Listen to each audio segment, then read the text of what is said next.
Eh bien, salut à tous les amis, j'espère que vous allez bien. Écoutez, moi je suis super heureux de vous retrouver pour une toute nouvelle vidéo sur l'actualité du FC Barcelone. Car oui, pour ceux qui ne me connaissent pas et qui me découvrent aujourd'hui sur cette vidéo YouTube, c'est très simple. Ça fait 3 ans un petit pote que je vous partage tous les jours l'actualité du FC Barcelone. Non, je fais pas que des vidéos d'actualité, ne vous rassurez-vous. Je fais aussi les matchs du Barça en live, on fait aussi un petit peu des avant-matchs ou bien même des débriefs. Donc vraiment, si tu es fan du Barça, tu es tombé sur la bonne chaîne. N'hésite pas à t'abonner, surtout que comme vous pouvez le voir sur votre écran, vous êtes quand même beaucoup à regarder les vidéos, mais vous n'êtes pas beaucoup à y être abonné, donc on n'hésite vraiment pas, sachant que l'objectif ultime pour moi sur YouTube, c'est les 50 000 abonnés, et on est vraiment bientôt. Donc vraiment un grand merci à tous ceux qui le feront. Donc aujourd'hui au programme, on va un petit peu parler de maillot pour la saison prochaine, on va aussi un petit peu parler de Ligue des Champions. Vous allez voir, on va traiter pas mal de choses, donc restez bien jusqu'à la fin de la vidéo. Sur ce, je vais arrêter de parler, on passe l'intro et on commence par l'info numéro 1, c'est parti.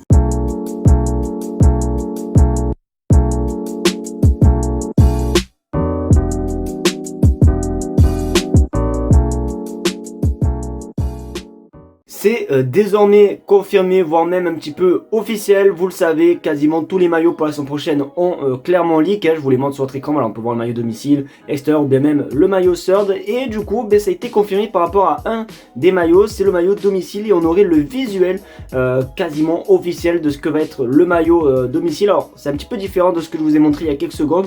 On regarde son écran. Donc du coup, voici le maillot porté sur Pedri, le maillot pour la saison prochaine. Alors moi, honnêtement, j'ai toujours dit que j'ai trouvé plutôt beau. Honnêtement, je trouve beau le maillot domicile. Après, c'est vrai qu'en version pro, il y a les reflets, etc. qui ressortent et tout. Alors que peut-être qu'en maillot version supporter, c'est-à-dire les maillots version réplique, je pense honnêtement que ça passerait mieux. Après, il y a quelques illustrations qui montrent le maillot domicile et comme on peut le voir, il est quand même assez sympathique. Donc voici du coup à quoi devrait ressembler le maillot officiellement domicile pour la saison prochaine. N'hésitez pas à donner une note les gars dans les commentaires, comment vous le trouvez, etc. Moi honnêtement, si je dois donner une note sur 10, je le répète et je le répéterai encore, je donnerai un bon petit 8 sur 10. Donc à vous de jouer les gars dans les commentaires et à me dire ce que vous pensez les gars de ce maillot, mais franchement il est quand même assez propre.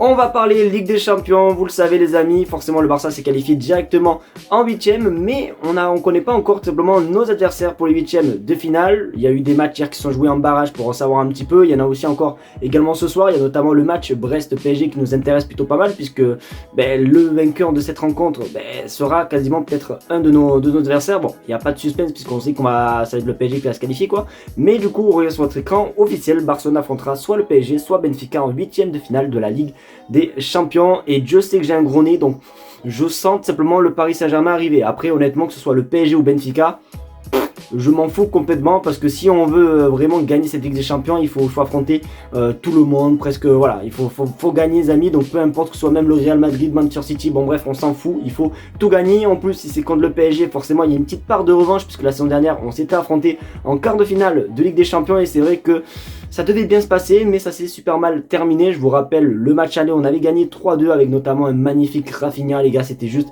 exceptionnel. Et ensuite, le match retour, on s'est fait plomber 4-1, notamment avec une grosse erreur de Ronald Araujo avec le carton rouge sur Barcola qui nous a quand même un petit peu flingué ce quart de finale au retour de Ligue des Champions. Donc forcément, il y a une petite part de revanche avec aussi Dembélé qui se fout de notre tronche. Donc vraiment, que ce soit le PSG ou Benfica, les gars, moi honnêtement, ça me va. Il faut tout gagner et voilà, il faut pas douter, il faut pas avoir peur du PSG, même si c'est des grosses équipes, etc.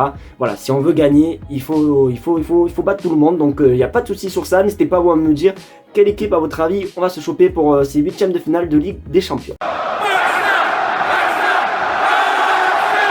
On va parler d'un joueur les amis, honnêtement ça fait très mal au cœur, puisque c'est un joueur les gars qu'on avait quand même pas mal de hype. Je sais pas combien de vidéos j'ai dû faire sur lui, mais je pense que j'en ai dû faire vraiment pas mal, parce que quand il est arrivé au Barça on était tous contents, puisque c'était une période très compliquée d'ailleurs pour Lewandowski la saison dernière. Malheureusement là il pourrait repartir dans son pays. On va parler de Victor Roque. Vous le savez, Victor Roque est arrivé au Barça en janvier 2024 et malheureusement Xavi ne l'a pas fait confiance, donc du coup il n'a pas fait une bonne saison, notamment avec le FC Barcelone. Regardez ses stats avec le Barça, c'est 16 matchs, 2 buts et 0 passé, sachant que la plupart des matchs il n'a jamais été titulaire, donc voilà, ça a été très compliqué pour lui. Donc du coup cet été en 2024 il a été prêté au Betis Séville, même si c'est vrai que là au Betis Séville actuellement ça va un petit peu mieux, hein. Regardez les stats, il a 31 matchs, 7 buts et 2 passes D. Bon, c'est pas ouf non plus, mais c'est quand même plutôt pas mal pour un jeune joueur qui n'a jamais connu l'Europe. Europe, eh ben, sachez qu'il va peut-être pouvoir repartir dans son pays. C'est quand même assez dommage puisque toute la hype qu'on avait sur lui, on regarde ton écran, Victor Roque est ouvert à partir du Betis et revenir au Brésil. Palmeiras est prêt à offrir 25 millions d'euros. Il signera lors de ce mercato d'hiver. Alors oui, lors de ce mercato hiver parce que le Brésil, je crois, c'est jusqu'au 28 février le mercato. Donc du coup, oui, forcément, il y a quand même pas mal de temps pour qu'il aille là-bas. Donc du coup, c'est peut-être voilà, c'est peut-être la fin simplement de Victor Roque. Donc c'est quand même assez dommage parce qu'il y a eu quand même une énorme attente sur lui. Après, c'est vrai que malheureusement, quand tu rejoins un club comme le Barça ou quand tu joues en Liga, tu es beaucoup trop médiatisé et si par exemple tu loupes un contrôle, tu loupes ton match, ben, tu te fais déglinguer par la presse, etc. Et c'est peut-être pas facile, tu vois, mentalement, de s'intégrer, etc. Donc c'est quand même assez dommage. Moi, je pense qu'on aurait dû attendre un petit peu quand même, de ne pas lui mettre la pression, etc. Mais voilà, en tout cas, c'est vraiment dommage pour lui. Bon courage du coup à Victor Roque. J'espère en tout cas qu'il va rester en Europe hein, pour qu'il réussisse, etc. Mais voilà, en tout cas, c'est quand même assez dommage pour lui.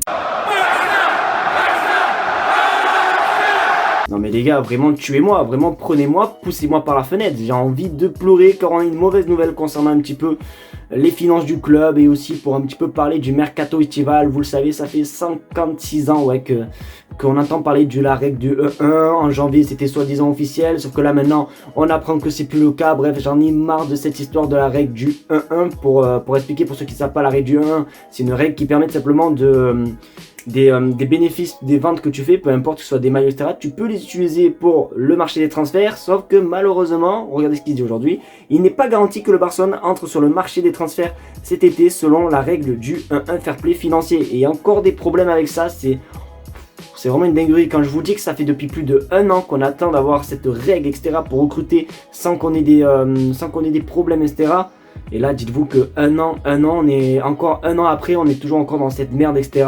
Et franchement, on souffle trop de promesses, etc. Donc je sais pas du tout si c'est fiable ou pas. En tout cas, j'espère de tout cœur que ça peut être le cas et que le Barça va pouvoir recruter cet été. Parce que bon, c'est vrai que l'été dernier, on a recruté que Daniel Olmo et Pau Victor. C'était un petit peu tristouné et tout. Mais bon, en tout cas, à voir. C'est pas encore garanti sûr. Mais ça fait un petit peu, on va pas se mytho, ça fait un petit peu chier hein, pour le mercato estival. Les amis, c'est déjà la fin de cette vidéo, j'espère qu'en tout cas elle vous aura plu. Si c'est le cas, n'hésitez pas à me le faire savoir en mettant un maximum de pouces bleus, à partager la chaîne YouTube et à surtout vous abonner, parce que comme j'ai dit dans l'intro, on tente les 50 000 abonnés et ça fait extrêmement plaisir quand on voit simplement les gens qui s'abonnent. Donc vraiment un grand merci à vous les petits potes. Sur ce, je vais pas plus vous embêter plus longtemps, vous inquiétez pas, la chaîne va prendre une autre tournure comme je l'ai dit, comme je l'ai annoncé hier, vous inquiétez pas, c'est en préparation. Mais en tout cas, merci à vous pour votre soutien considérable, je sais pas si on dit ça comme ça, mais je pense que oui. Donc en tout cas, merci à vous, passez une bonne fin de journée, on se dit à demain pour une vidéo actualité. Ciao les gars.